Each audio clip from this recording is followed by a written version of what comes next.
Selamat pagi.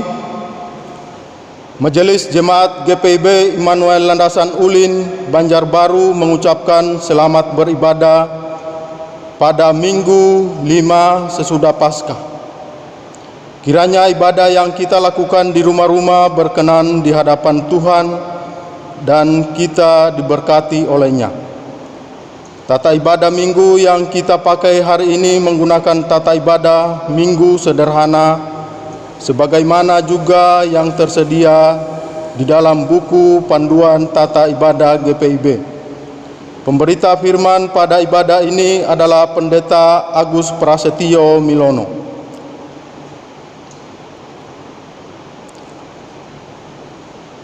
Jiwaku selalu teringat akan hal itu dan tertekan dalam diriku. Tetapi hal-hal inilah yang kuperhatikan. Oleh sebab itu aku akan berharap tak berkesudahan kasih setia Tuhan, tak habis-habisnya rahmat-Nya, selalu baru tiap pagi, besar kesetiaan. Ratapan pasal 3 ayat 20 sampai 23.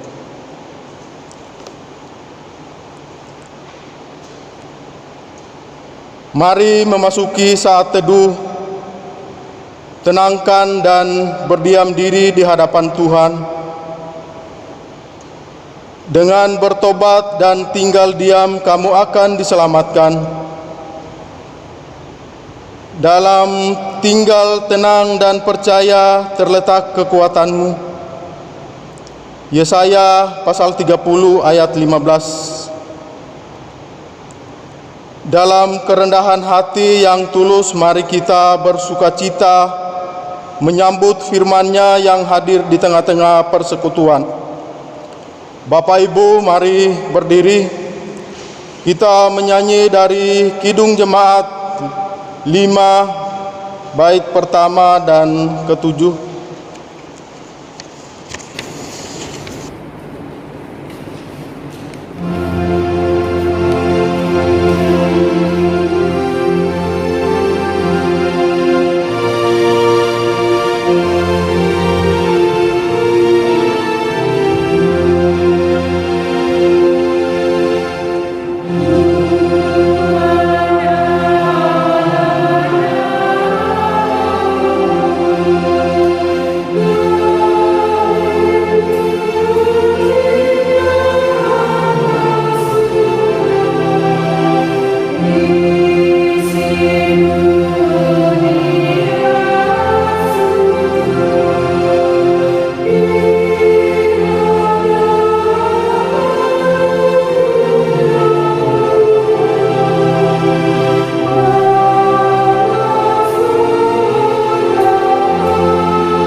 Pertolongan kita adalah dalam nama Tuhan yang menjadikan langit dan bumi.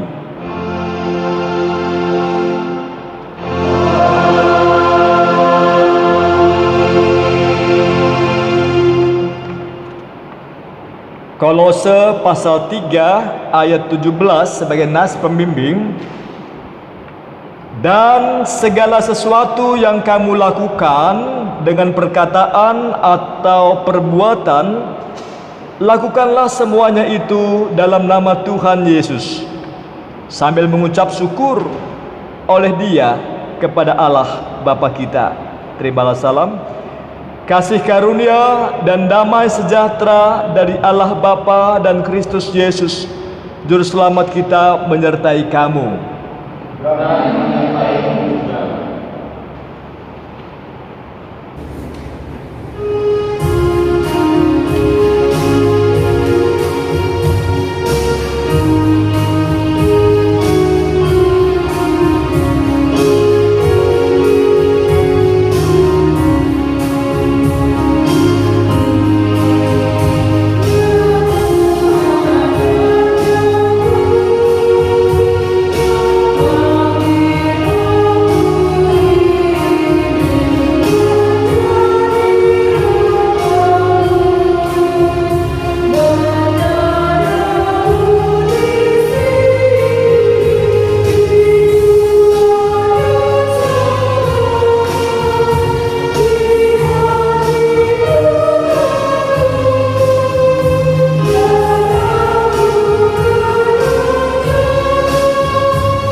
Jemaat, mari berdoa kepada Allah.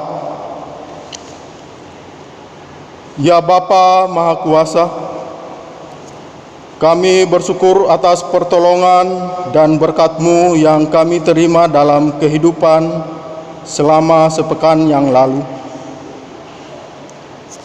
Melalui kehidupan kami di pekan yang baru ini, kami datang untuk beribadah, bersujud, sembah dan memuji nama Tuhan. Layakan kami dan berkenanlah atas ibadah, sembah, sujud dan pujian yang kami panjatkan kepadamu. Kami pun sadar dan mengakui segala dosa dan kejahatan kami, baik yang tampak dalam sikap dan laku kami, maupun yang tersembunyi di pikiran dan hati kami. Berilah kami pengampunan dan damai sejahtera, ya Bapa, serta baruilah hidup kami oleh Roh Kudus-Mu. Sebab hanya oleh rahmat-Mu, ya Bapa, dan dengan memandang kepada Yesus Kristus, kami bersyukur atas kasih setia dan pengampunan-Mu yang nyata dalam hidup kami sampai hari ini. Ajarlah kami untuk mengikuti teladan kasih-Mu, serta melakukan firman dan kehendak-Mu sebagai saksi-saksi yang setia di sepanjang hidup kami, sehingga melalui kami banyak orang akan memuji dan memuliakan nama-Mu. Dalam nama Tuhan Yesus kami berdoa. Amin.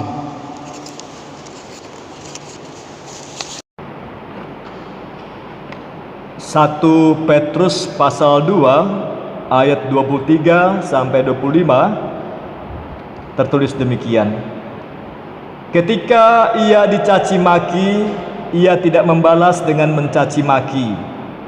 Ketika ia menderita, ia tidak mengancam, tetapi ia menyerahkannya kepada Dia yang menghakimi dengan adil.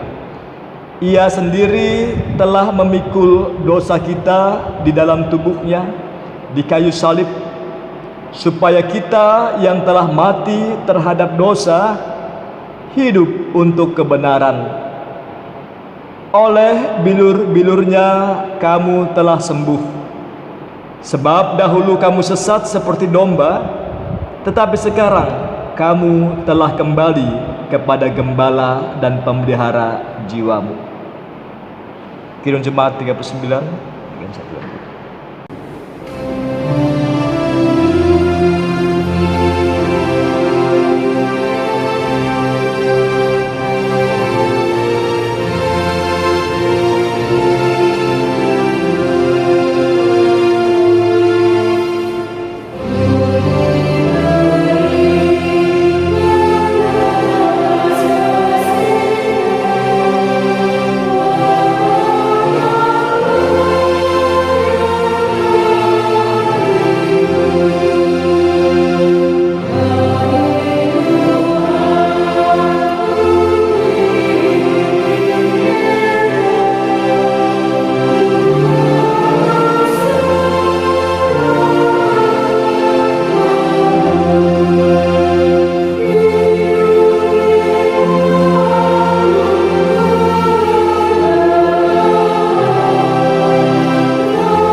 Dipersilakan Bapak Suko untuk memuji Tuhan.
Bapak Ibu, saudara-saudara yang berada di rumah-rumah, mari kita persiapkan hati kita untuk mendengarkan firman Tuhan.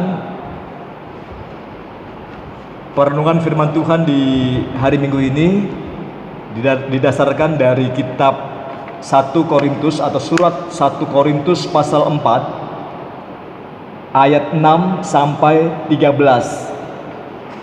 1 Korintus pasal 4 ayat 6 sampai 13. Mari kita berdoa, mohon bimbingan Roh Kudus.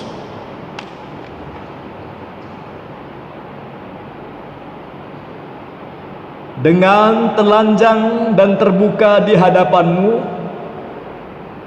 kami datang dan berserah kepadamu, ya Bapa,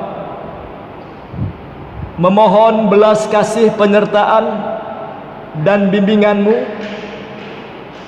di dalam segala keterbatasan dan kelemahan hamba dan jemaat-Mu. Kiranya kami beroleh daya oleh anugerah kasih-Mu, memahami berita firman-Mu, dan merindukan selalu penyertaan Roh-Mu yang kudus, yang menguatkan dan memampukan para hamba dan jemaat-Mu hidup di dalam kehendak-Mu, demi Yesus Kristus yang bangkit. Amin.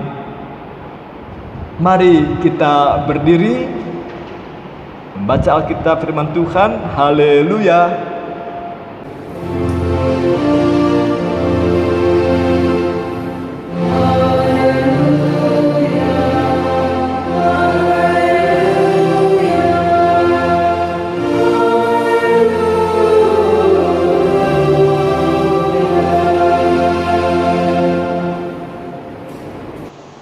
Bacaan Alkitab hari ini dari 1 Korintus pasal 4 ayat yang ke-6 sampai ke-13 yang menyatakan,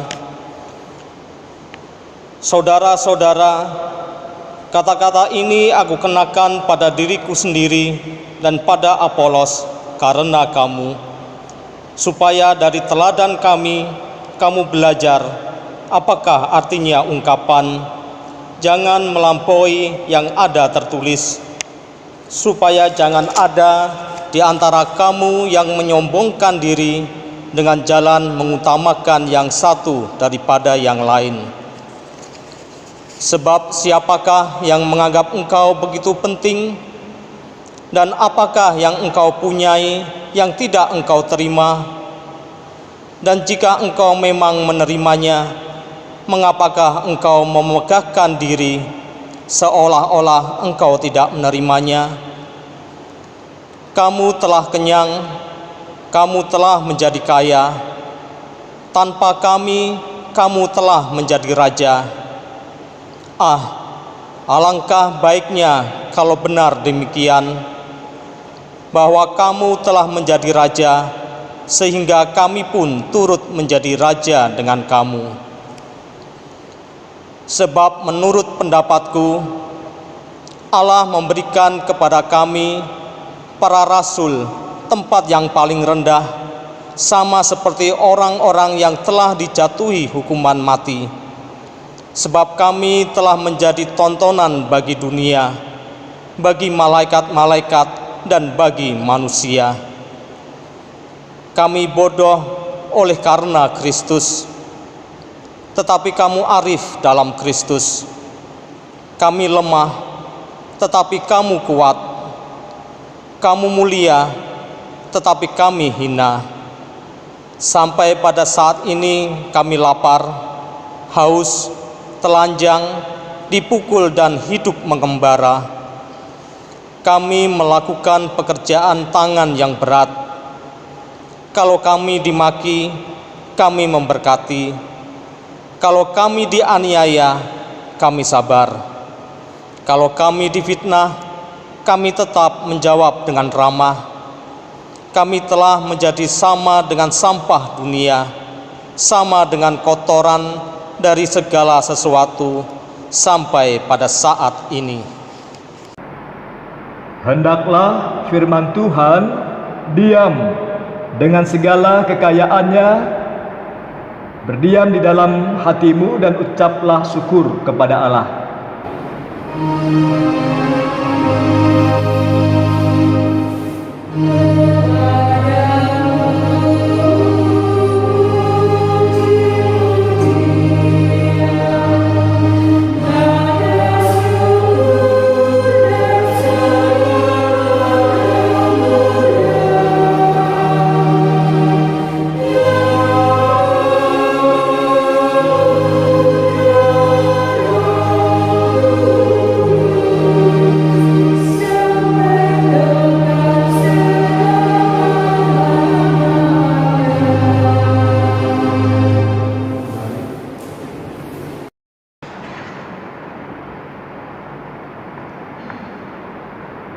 Bapak, Ibu, saudara-saudara yang Tuhan Yesus kasihi, sampai hari ini kita belum melihat tanda-tanda bahwa corona akan segera berakhir.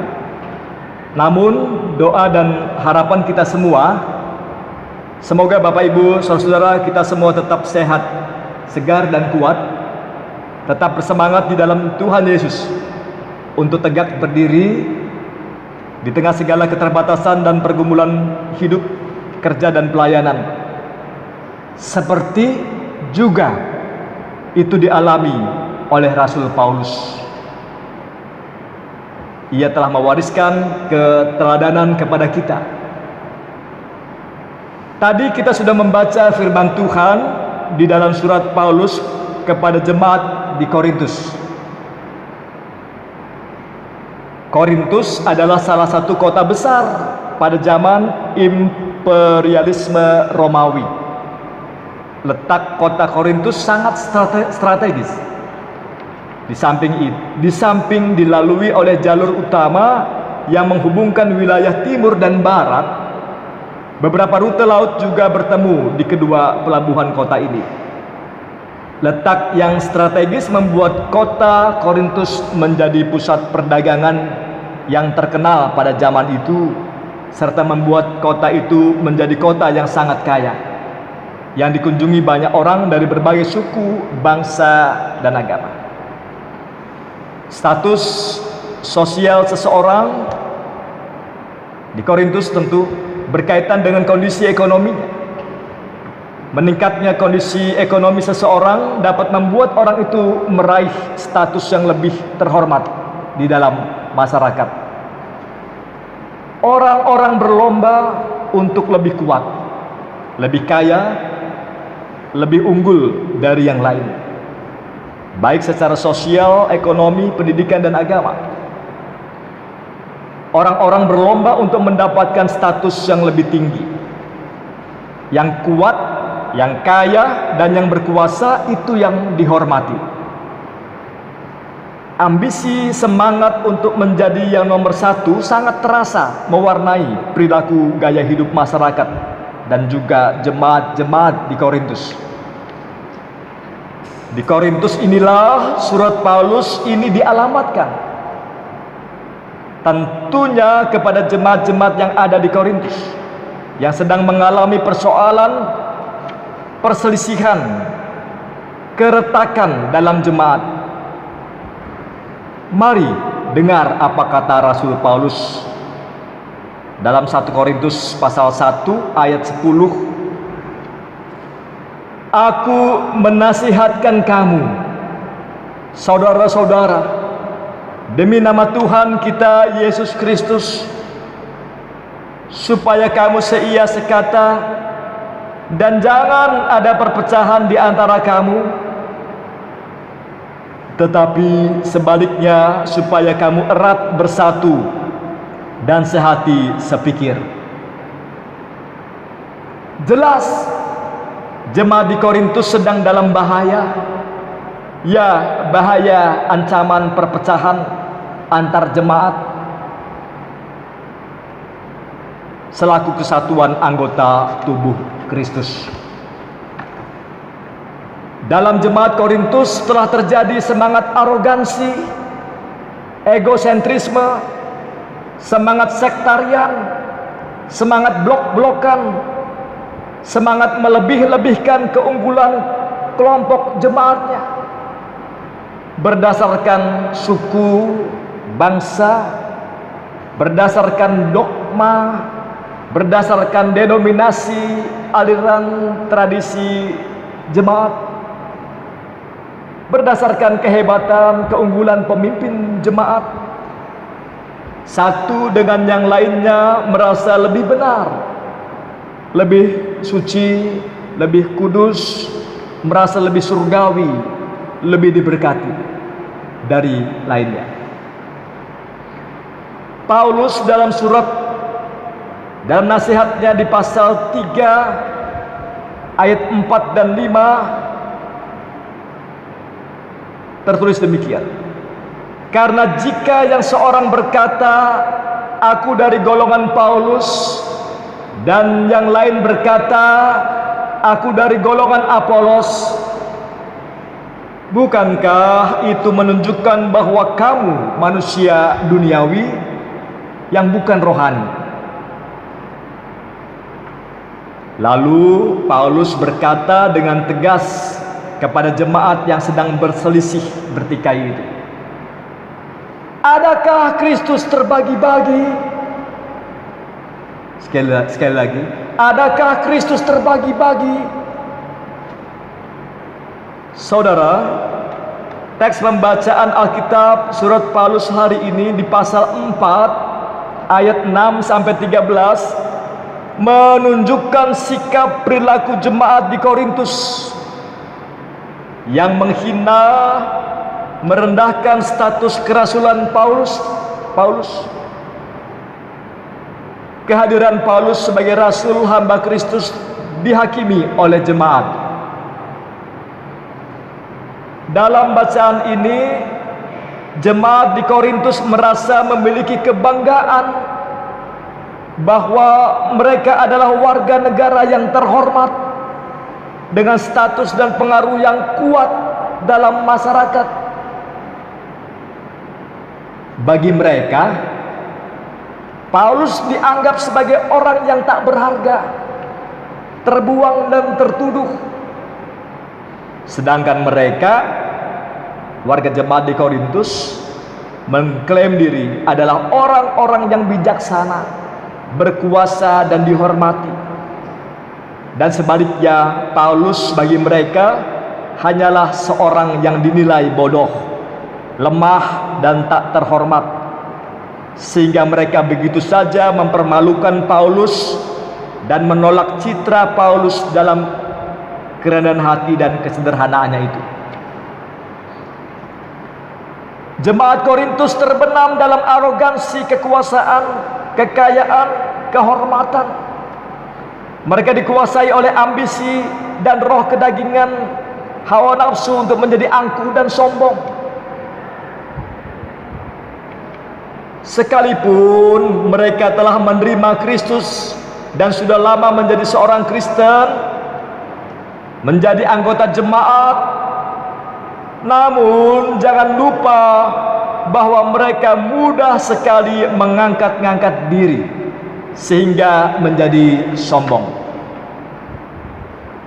Bandingkan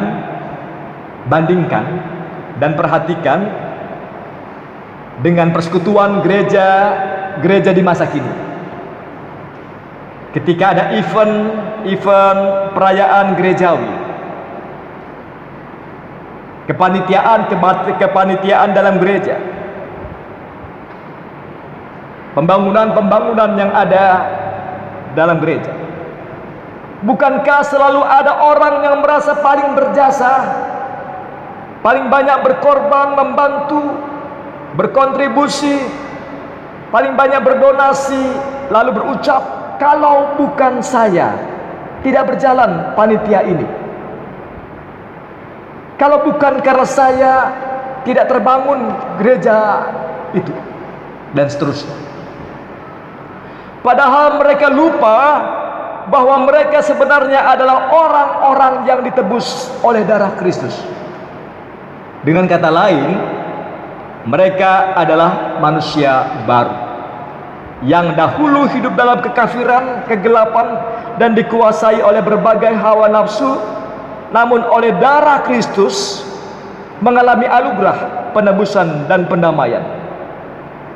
Seharusnya orang itu berucap, kalau bukan Tuhan yang membangun dan menyertai, maka semuanya tidak akan terlaksana. Saudara, kalau roh kesombongan, istilah Jawa atau bahasa Jawa, ojo dumeh, jangan mentang-mentang. Lalu ada lagi istilah Jawa, adigang adigong adiguno, jangan lebih mengandalkan kekuatan, kekuasaan, dan kepandaiannya. Serta dalam bahasa Batak ada istilah tel, berlagak paling tahu, paling benar, paling kaya, paling hebat. Jika semua itu sudah mengambil tempat dalam hati atau dalam hatinya, maka mudah bagi mereka untuk kembali kepada warisan mereka yang semula, yaitu tabiat lama, sifat lama, di mana tabiat mereka berubah kembali menjadi kafir. Tidak peduli apakah orang itu berasal dari keturunan orang Kristen atau Kristen sejak kecil, Kristen turun-temurun, atau baru menjadi orang Kristen. Pokoknya, kalau kejahatan masih bersarang dalam hati seseorang, walaupun sudah menjadi Kristen, ia dapat dibawa kembali kepada keadaan semula, yaitu kekafiran, tabiat sifat perilaku lamanya. Pada ayat 6, Rasul Paulus mengarahkan jemaat bagaimana seharusnya bersikap yang baik dan memandang dia maupun rasul lainnya. Para rasul tidak boleh dipandang tinggi atau lebih tinggi dari yang lainnya. Jangan ada semangat mengkultuskan pengidolaan para rasul hamba Tuhan, pemimpin jemaat siapapun secara berlebihan. Cukuplah pandang dia sebagai penanam dan penyiram di ladang Tuhan. Seperti itu diungkapkan Paulus dalam 1 Korintus 3 ayat 6. Aku menanam, Apolos menyiram, tetapi Allah yang memberi pertumbuhan. Baik yang menanam maupun yang menyiram sami mawon adalah sama. Tentu ini bisa menjadi catatan refleksi setiap warga jemaat untuk tidak selalu menilai hamba Tuhan sebagai manusia superhero, dipandang serba tahu dan bisa, dan mujarab doanya, sehingga akibatnya warga jemaat menjadi tidak mandiri di dalam membangun relasi persekutuan, doa pribadi di dalam Tuhan Yesus. Akhirnya kehilangan semangat kerohanian, spiritualitas rumah tangga menjadi kering, gersang. Dan ada juga warga jemaat ketika ada ibadah syukur, ibadah rumah tangga, punya kriteria permintaan. Pokoknya saya minta pendeta yang melayani di rumahku, dan seterusnya. Atau ada warga jemaat yang mendahului menghubungi pendeta untuk melayani di rumahnya. Pokoknya saya minta pendeta ini. Dia lebih pandai berkhotbah, lebih senior, lebih humoris, lebih pantas, dan doanya mujarab. Ingat ya, jangan panggil pendeta yang lain, apalagi pendeta muda yang baru tamat STT itu. Jangan juga panggil penatua atau diaken, apalagi vikaris. Di mana harga diri, kehormatan rumah tangga kami? Apalagi ibadah ini ibadah syukur, dihadiri banyak orang. ada juga pejabat dan orang-orang penting dan terhormat.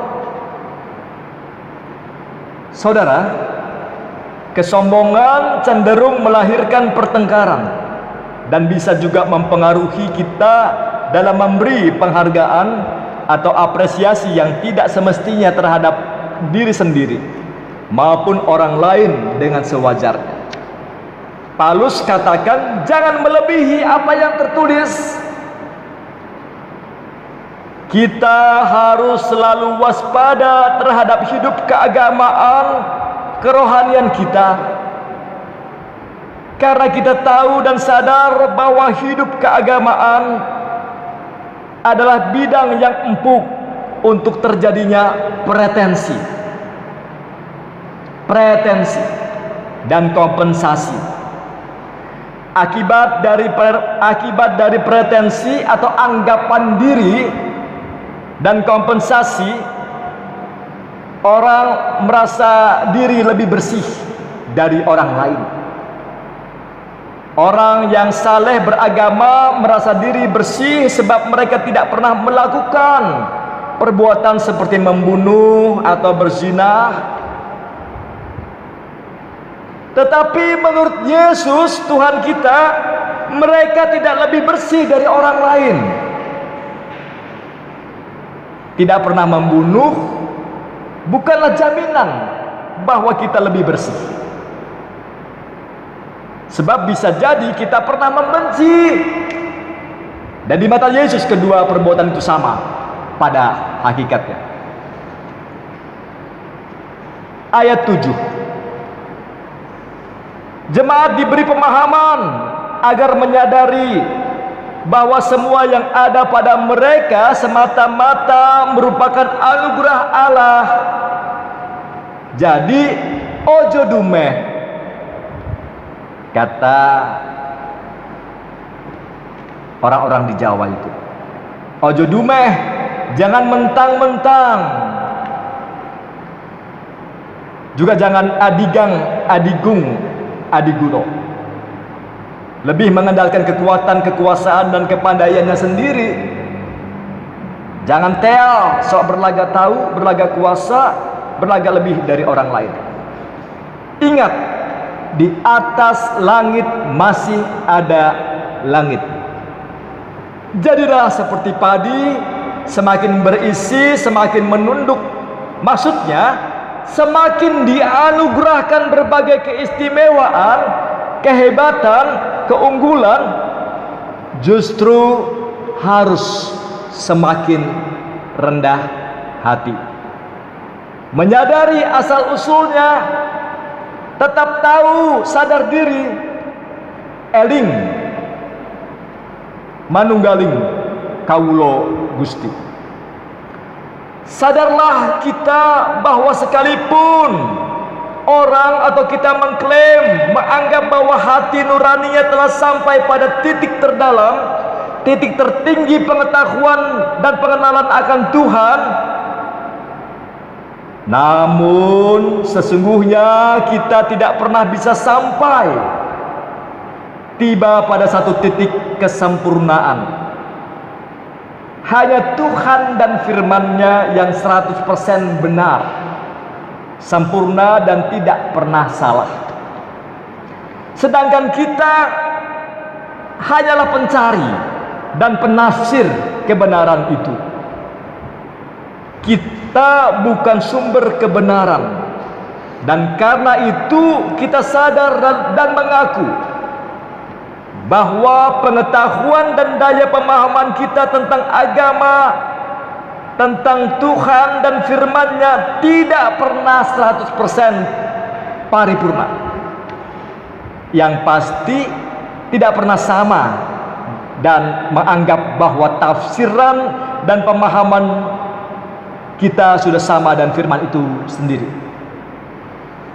Jadi, mengapa mau bermegah diri? Apa yang bisa kita banggakan atau sombongkan di dunia ini? Toh itu semua berasal dari Tuhan. Yang pasti sampai saat ini tidak pernah ada klaim bahwa nafas, hidup, tanah, air dan udara, keluarga, suami, istri dan anak cucu sebagai milik kita atau sebagai milik. Dan adong di Portibion punahu Jahoba dona mangalehonsa, Jahoba do muse membuat sah, pinuji maguarni Jahoba. Itu kata orang Prancis di Dolok Sanggul, mengutip Ayub pasal 1 ayat 21. Wong Solo bilang, uripmu mampir ngombe. Hidup ini singkat seperti orang mampir minum. Kita sungguh heran dan tidak habis pikir jika ada orang dengan percaya dirinya, berani tampil beda, menganggap diri lebih pandai dan hebat dari lainnya. Apa kata dunia?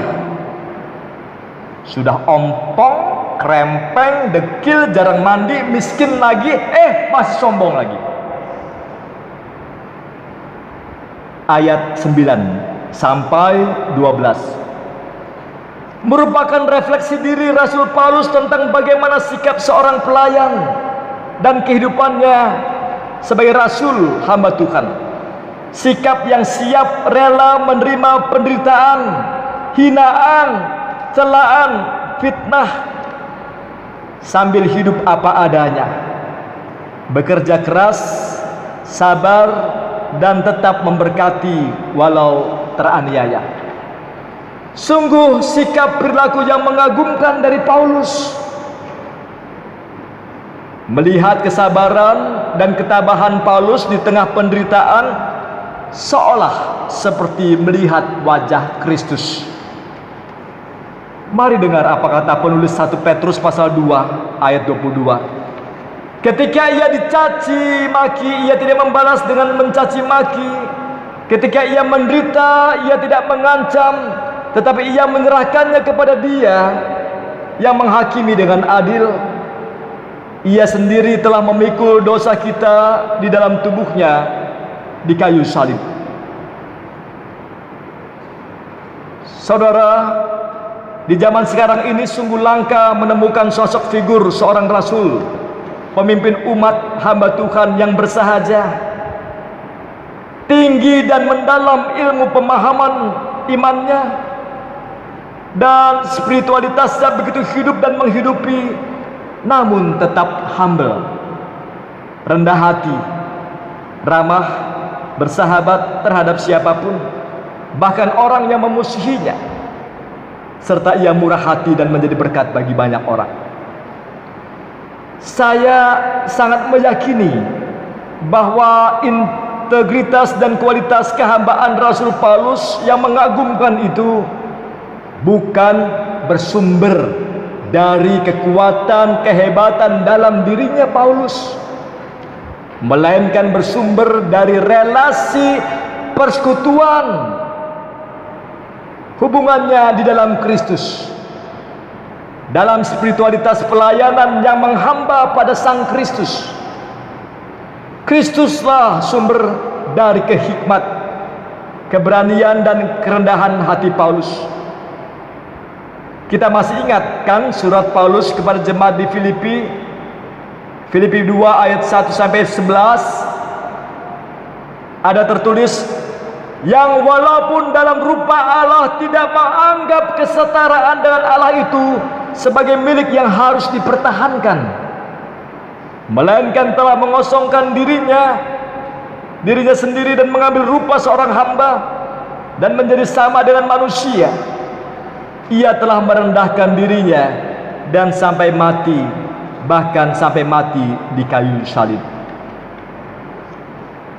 Terakhir, ayat 13 pada 1 Korintus 4 ini, Paulus menyatakan sikap setiap hambanya, yaitu harus tetap menunjukkan sikap yang baik, tetap jaga image sebagai pelayan hamba Tuhan yang baik berkarakter, juga tetap jaga attitude, jaga sikap perilaku, Jadi jaim dan jaet keduanya dijaga. Kepada orang yang memfitnah, bersikap arogan, sombong, Paulus mengajarkan bahwa seorang hamba harus membalas fitnahan itu dengan kata-kata yang memberkati. Termasuk juga ketika diremehkan, dianggap bodoh, tolol, atau dihina, direndahkan. Untuk seorang hamba harus tetap sabar, bahkan mengucap syukur. Ia tidak membalas kejahatan dengan kejahatan. Sungguh ajaran nasihat yang berbobot untuk kita renungkan dan lakukan sebagai jemaat dan para hamba. Manusia tidak layak menghakimi orang lain, karena penghakiman itu adalah haknya Tuhan sebagai hakim yang adil. Jemaat di Korintus telah menghakimi Paulus, seolah tidak benar, dan membandingkan Paulus dengan Apolos, bahwa Apoloslah yang lebih baik. Lalu Paulus meminta mereka untuk menghentikan sikap tersebut. Pada sisi lain, kita diajar untuk tidak sombong rohani. Paulus tidak berusaha menunjuk kebenaran dan kebaikannya yang kemudian dapat menurunkan wibawa Apolos atau mengucilkan jemaat. Namun dengan rendah hati, Paulus menuntun jemaat agar hidup dalam kesetiaan, bukan saling menghakimi. Saudara, kita pun seharusnya tidak boleh menghakimi orang lain dan menilai pelayanan orang lain berdasarkan kebenaran versi kita yang terbatas. Biarlah Tuhan dan kebenarannya yang melakukan penilaian itu kelak. Tugas kita adalah membimbing dan menegur supaya orang lain berjalan ke arah yang lebih baik, yakni pada kebenaran Tuhan. Mengakhiri renungan ini, perkenankanlah saya untuk membacakan cuplikan pidato seorang ibu di Amerika, almarhum, namanya Liz Taylor, seorang aktris Hollywood asal Inggris yang pernah 2 kali memenangi Academy Award sebagai aktris terbaik. Suatu ketika ia berpidato pada upacara pemberian piala Oscar. Ia berpidato tentang manusia di hadapan ribuan orang yang hadir di acara itu. Saya bacakan terjemahan Indonesianya saja ya. Maklum, saya sudah lama tidak pergi ke luar negeri dan sudah lama tidak minum Coca-Cola. Dalam pidatonya, Liz Taylor mengungkapkan dambaan tentang hidup yang lebih bermakna. Inilah yang dikatakannya: agar cinta kita melebihi dorongan kebencian kita, agar belas kasih kita lebih mendesak ketimbang kecenderungan kita untuk mempersalahkan,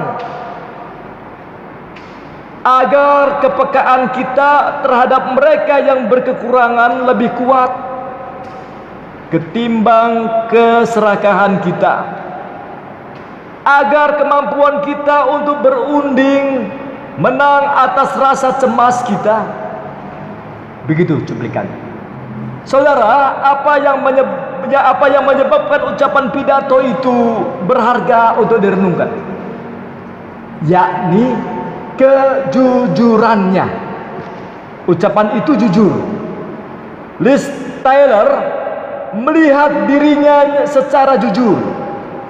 Ia tidak mendambakan agar ia luput dari rasa benci, sehingga sikap hidupnya hanya mengasihi. Sebaliknya, ia mengakui bahwa rasa benci masih ada, namun ia merindukan agar kesediaan untuk mengasihi akan melebihi kecenderungan untuk membenci.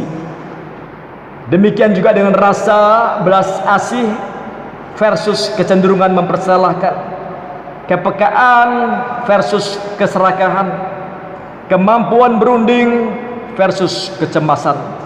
Itulah cuplikan pidato Distiller tentang manusia. Cukup sekian sampai di sini. Amin.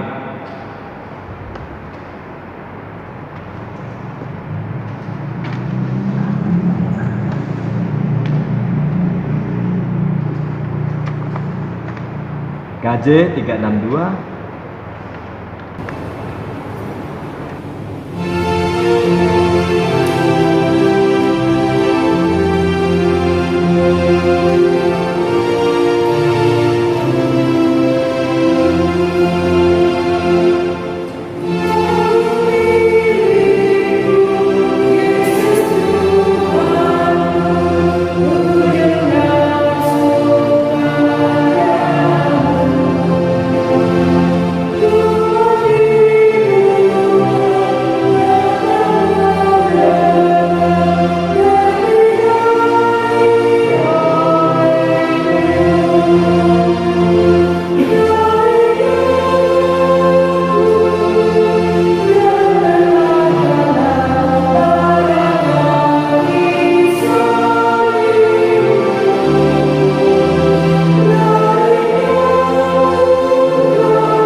Jemaat Tuhan, mari kita berdiri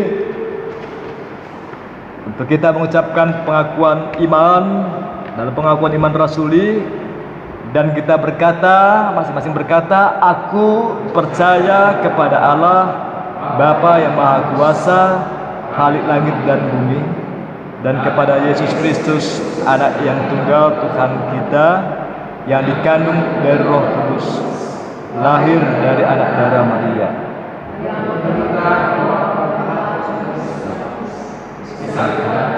mati dan dikuburkan, turun ke dalam tanah, pada hari yang ketiga bangkit pula dari antara mati, naik ke surga, duduk di sebelah kanan Allah Bapa yang Maha Kuasa, yang akan sadar untuk menghakimi orang dan mati. Aku percaya pada Roh Kudus, jalan Islam, Islam Roh Kudus,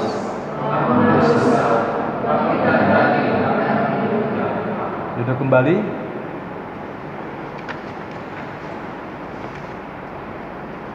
Mari Bapak Ibu, saudara-saudara, kita bersatu hati untuk kita berdoa.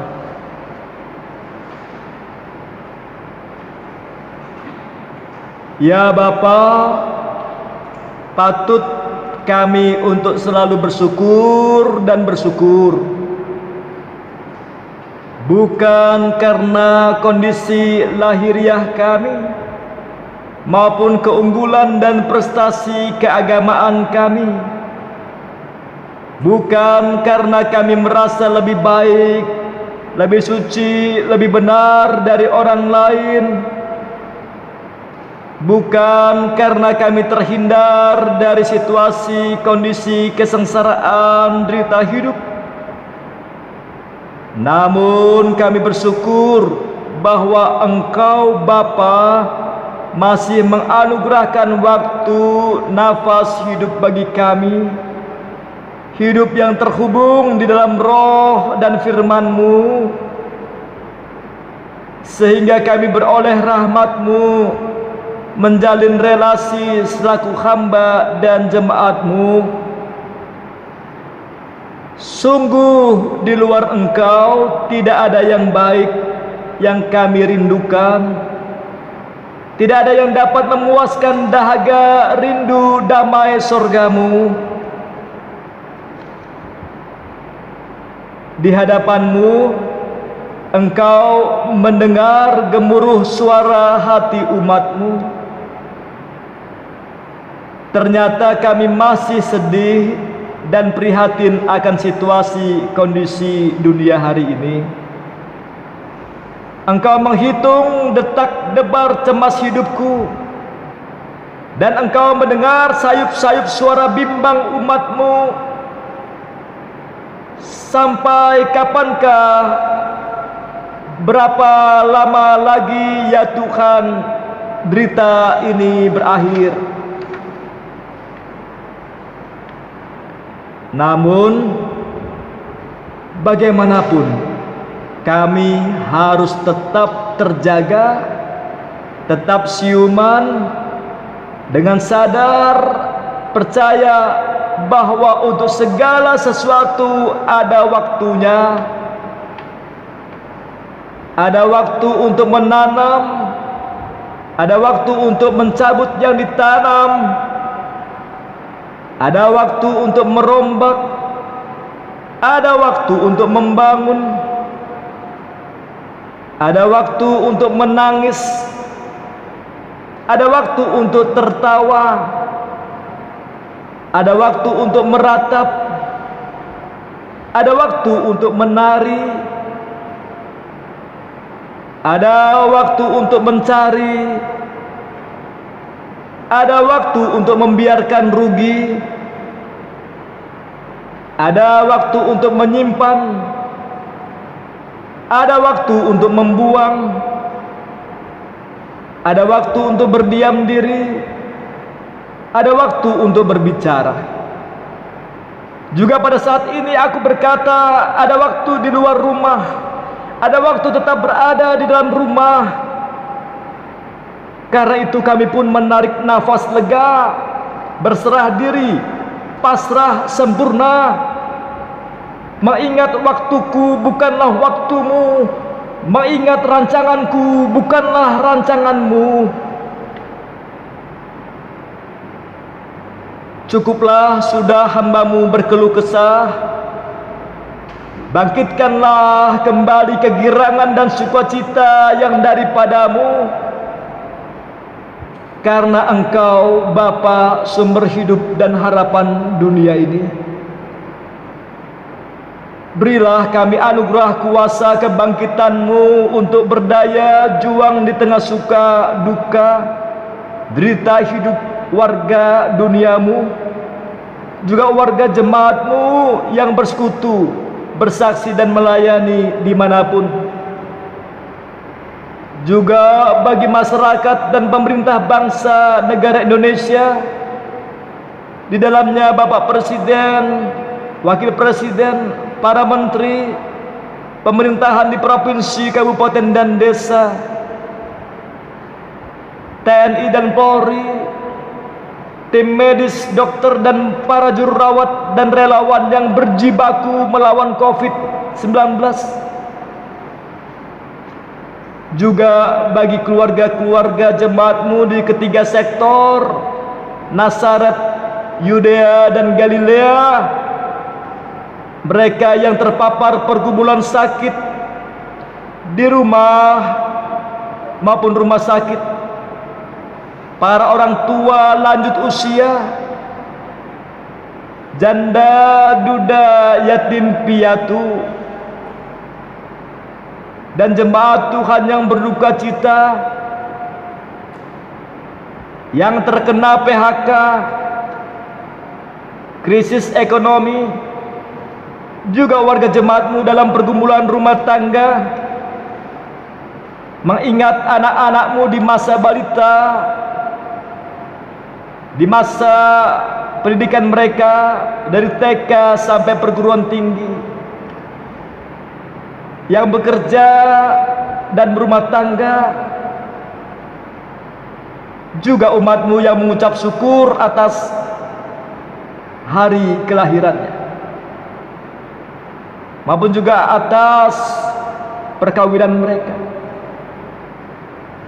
atas berkat-Mu yang tak terhitung.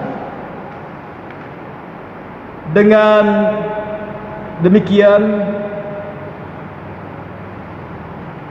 kami mengingat juga para pelayan-Mu, para presbiter yang telah berdonasi, yang telah berjeri lelah bersama panitia perayaan Paskah dan korsek-korsek,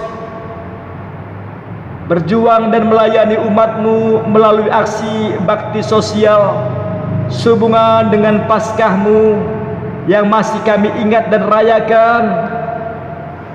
Di tengah segala keterbatasan dan kekurangan kami, kiranya pun mereka semua yang telah melayani-Mu dalam sukacita Paskah beroleh penyertaan damai sejahtera-Mu di dalam hidup, kerja dan pergumulan mereka.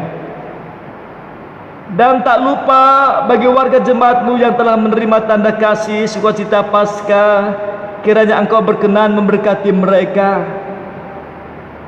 Dengarlah ya Tuhan doa yang cukup panjang ini, di dalam nama Yesus Kristus Tuhan yang telah mengajar berdoa. Bapa kami yang di sorga, dikuduskanlah namamu, datanglah kerajaan-Mu, jadilah kehendak-Mu di bumi seperti di sorga. Berilah kami pada hari ini makanan kami yang secukupnya, dan ampunilah kami akan kesalahan kami, seperti kami juga mengampuni orang yang bersalah kepada kami. Dan jangan bawa kami ke dalam pencobaan, tetapi lepaskanlah kami dari yang jahat.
Jemaat yang diberkati Tuhan, sekarang saatnya mengungkapkan syukur hati kita dengan pemberian, puji-pujian, bahkan dengan kesediaan untuk memberi diri bagi kemuliaan namanya. Kita bernyanyi dari Gita Bakti 39, baitnya yang pertama dan kedua, bukan karena upahmu.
jemaat mari berdiri untuk menyerahkan persembahan ini kepada Tuhan dalam doa syukur.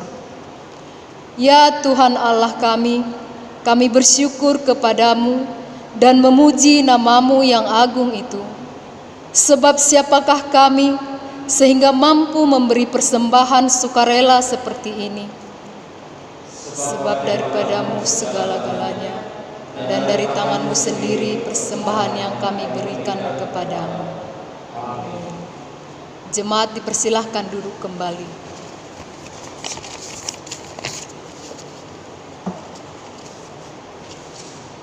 Warta jemaat pada hari ini yaitu yang pertama, atas nama Majelis Jemaat GPIB Immanuel Landasan Ulin mengucapkan terima kasih kepada semua jemaat yang telah mengumpulkan kolekte, amplop syukur, perpuluhan, dan diserahkan ke gereja melalui koordinator sektor, majelis setempat yang terdekat di rumah, ataupun transfer melalui rekening gereja, juga kotak khusus yang tersedia di kantor sekretariat gereja. Kiranya Tuhan memberkati persembahan saudara-saudara. Yang kedua, berbagai jenis penerimaan persembahan dari warga jemaat, kolekte ibadah maupun amplop syukur dan perpuluhan akan tetap dicatat dan dilaporkan melalui warta jemaat mingguan yang akan dikirimkan oleh PHMJ berbentuk file PDF ke WA sektor masing-masing. Yang ketiga, persembahan kolekte dalam ibadah rumah tangga di rumah-rumah tetap dilaksanakan. Demikian juga dengan kolekte ibadah hari Minggu maupun juga amplop syukur jemaat dan perpuluhan tetap dilaksanakan sebagai wujud pengakuan iman bahwa Tuhanlah sumber segala berkat, daripadanya lah semua yang kita terima melalui hidup kerja pelayanan kita. Yang keempat, berita kelahiran. Telah lahir anak pertama laki-laki di keluarga Bapak T. Simbolon Boru Nainggolan, sektor Galilea, di Rumah Sakit Idaman Banjarbaru. Ibu dan anak dalam keadaan sehat. Yang kelima, Panitia Paskah. Panitia Paskah mengucapkan terima kasih bagi Bapak Ibu yang telah ikut berpartisipasi menyumbangkan berupa dana, APD, ataupun yang lain, dan rangka bakti sosial Panitia Paskah GPIB Immanuel Landasan Ulin peduli COVID-19 2020. Kiranya Tuhan Yesus memberkati. Warta selengkapnya dapat Bapak Ibu lihat di WA sektor masing-masing yang dikirimkan oleh PHMJ berbentuk file PDF. Sekian warta jemaat hari ini. Terima kasih.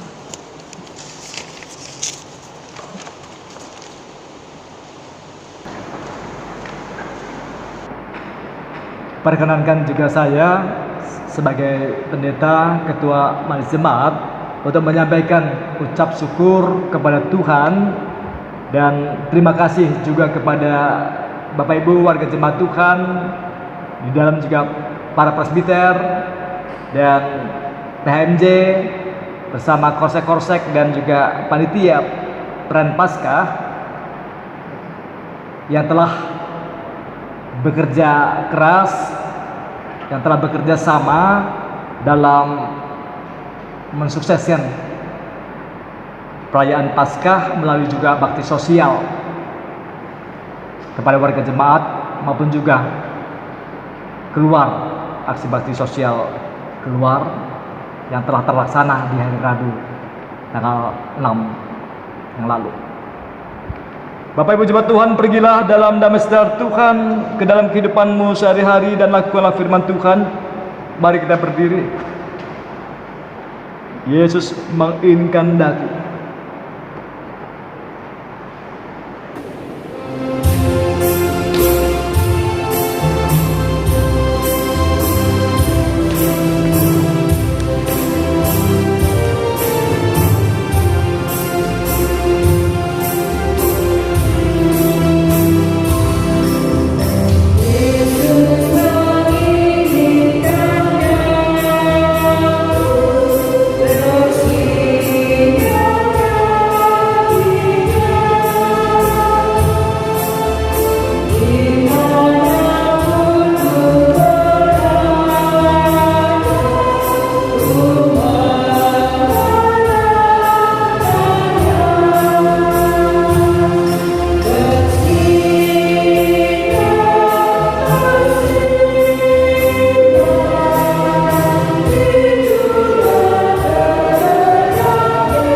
arahkanlah hati dan pikiranmu kepada Tuhan, serta terimalah berkat-Nya.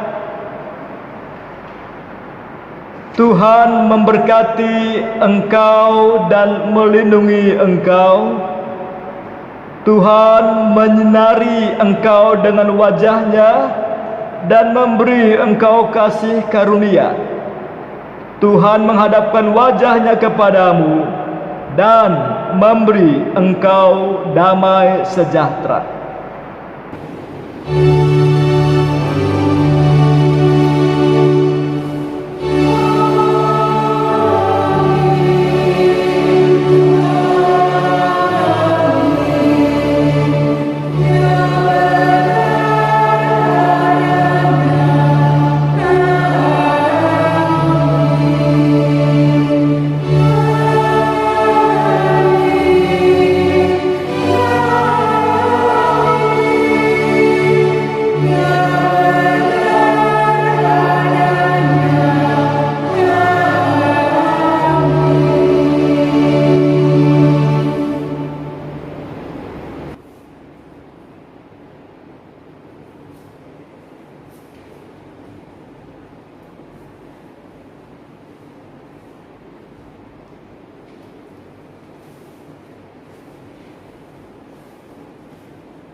Atas nama Majelis Jemaat GPIB Immanuel Landasan Ulin, kami mengucapkan selamat hari Minggu bagi kita semua.